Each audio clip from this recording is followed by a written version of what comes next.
Hello friends, welcome to Smile Talk paramedical channel.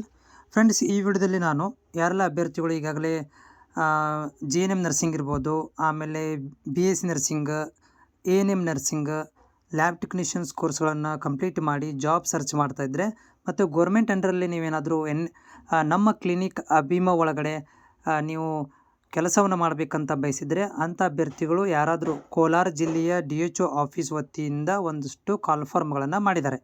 ಇದು pure ಆಗಿ contract basis ಮೇಲೆ ಇರುತ್ತೆ, ಗುತ್ತಿಗೆ ಆಧಾರದ ಮೇಲೆ ಇರುತ್ತೆ.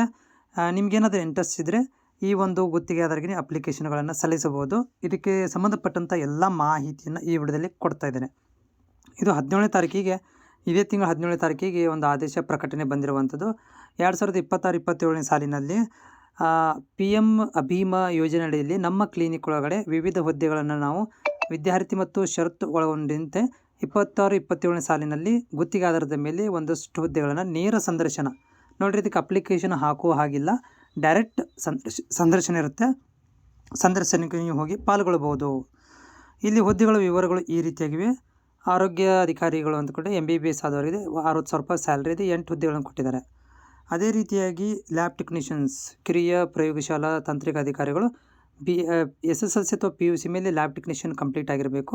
16,067 ರೂಪಾಯಿ ಸ್ಯಾಲ್ರಿ ಇದೆ. ಹುದ್ದೆಗಳು ನೋಡಿರಿ, 2 ಹುದ್ದೆಗಳನ್ನು ಇವರು ಕೊಟ್ಟಿದ್ದಾರೆ. ಅದೇ ರೀತಿಯಾಗಿ ಶಿಕ್ಷಕಾಧಿಕಾರಿಗಳು GNM ನರ್ಸಿಂಗ್ ಅಥವಾ BSc ನರ್ಸಿಂಗ್ ಆದವರಿಗೆ 16,067 ರೂಪಾಯಿ ಇದೆ, 4 ಹುದ್ದೆಗಳನ್ನು ಇವರು ಕೊಟ್ಟಿದ್ದಾರೆ.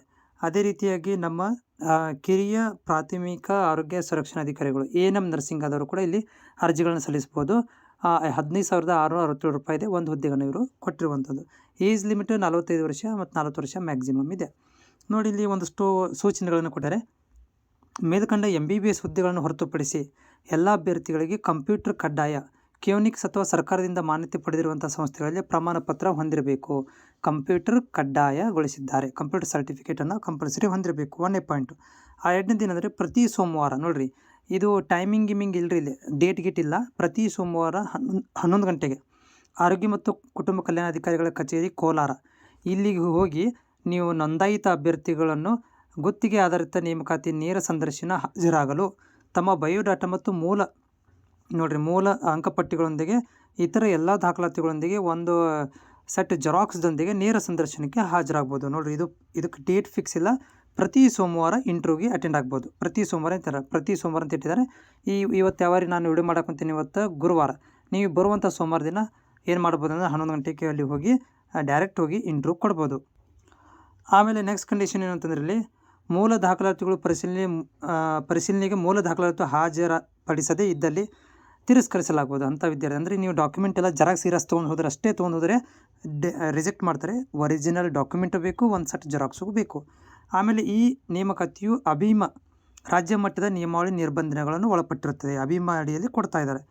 ಆಮೇಲೆ ಮೇಲ್ಕಂಡ ಹುದ್ದೆಗಳ ಸಂದರ್ಭದಲ್ಲಿ ಚಾಲ್ತಿ ಇರುವ ಸರ್ಕಾರದ ಕಾಲಕ್ಕೆ ಬದಲಾಗುವ ಒಂದು ನಿಯಮಾನುಸಾರ ನಿಮಗೆ ಅರ್ಹತೆಯನ್ನು ಮಾಡ್ಕೊತಾ ಇದ್ದಾರೆ. ಆಮೇಲೆ ರೋಸ್ಟರ್ ಕಮ್ ಮೆರಿಟ್ ಆಧಾರದ ಮೇಲೆ ಹುದ್ದೆಗಳನ್ನು ಭರ್ತಿ ಮಾಡ್ಕೊತಾ ಇದ್ದಾರೆ. ಆಮೇಲೆ ಹುದ್ದೆಗಳಿಗೆ ಅಧಿಸೂಚನೆ ಅಭ್ಯರ್ಥಿಗಳು ಇಲ್ಲದಿದ್ದರೆ, ಆಮೇಲೆ ಫಲಿತಾಂಶ ಕಾಯುತ್ತಿದ್ದ ಅಭ್ಯರ್ಥಿಗಳಿಗೆ ಪರಿಗಣಿಸೋದಿಲ್ಲ. ಈಗ ನಿಮ್ಮ ಒರಿಜಿನಲ್ ಡಾಕ್ಯುಮೆಂಟ್ ಇರಲಿಲ್ಲ ಅಂದರೆ ಅಂಥ ಅಭ್ಯರ್ಥಿಗಳಿಗೆ ರಿಜೆಕ್ಟ್ ಮಾಡ್ತಾರೆ. ಆಮೇಲೆ ನೇಮಕಾತಿ ಸಂದರ್ಭದಲ್ಲಿ ಯಾವುದೇ ನಿರ್ಬಂಧನೆಗಳು ಅಧಿಕಾರಿಗಳು ನೇಮಕಾತಿ ಸಮಿತಿ ಹಾಗೂ ಜಿಲ್ಲಾ ಆರೋಗ್ಯ ಮತ್ತು ಕುಟುಂಬ ಸಂಘದವರು ಮಾತ್ರ ಹೊಂದಿರ್ತಾರೆ. ಅಂದರೆ ಬೇರೆಯವರು ಯಾರು ಇಂಟರ್ಫಿಯರ್ ಆಗೋದಿಲ್ಲ. ಓನ್ಲಿ DHO ಆಫೀಸ್ನವರೇ ಡಿಸೈಡ್ ಮಾಡ್ಕೊತಾರೆ ನಿಮ್ಗೆ ತೊಗೋಬೇಕು ತೊಗೋಬಾರ್ದು ಅಂತೇಳಿ. ಆಮೇಲೆ ಗುತ್ತಿಗೆ ಆಧಾರದ ಸೇವೆ ಇರುವುದರಿಂದ ಇಲ್ಲಿ ನೀವು ಪರ್ಮನೆಂಟ್ ಮಾಡ್ಕೊತೀವಿ, ಸುಳ್ಳು ಆಶ್ವಾಸನೆ, ವರ್ಗಾವಣೆ ಇದೆಲ್ಲನೂ ಏನಪ್ಪ ಅಂತಂದ್ರೆ ಇಲ್ಲಿ ಅವಕಾಶ ಇರೋಂಗಿಲ್ಲ. ಆಮೇಲೆ ಅರ್ಜಿಗಳು ನೀವು ರಿಜಿಸ್ಟ್ರೇಷನ್ ಆಗಿರಬೇಕು. GNMದವ್ರು ರಿಜಿಸ್ಟ್ರೇಷನ್ ಆಗಿರಬೇಕು. ಪ್ಯಾರಾಮೆಡಿಕಲ್ದವ್ರಿಗೆ ರಿಜಿಸ್ಟ್ರೇಷನ್ ಅವಶ್ಯಕತೆ ಇರೋದಿಲ್ಲ.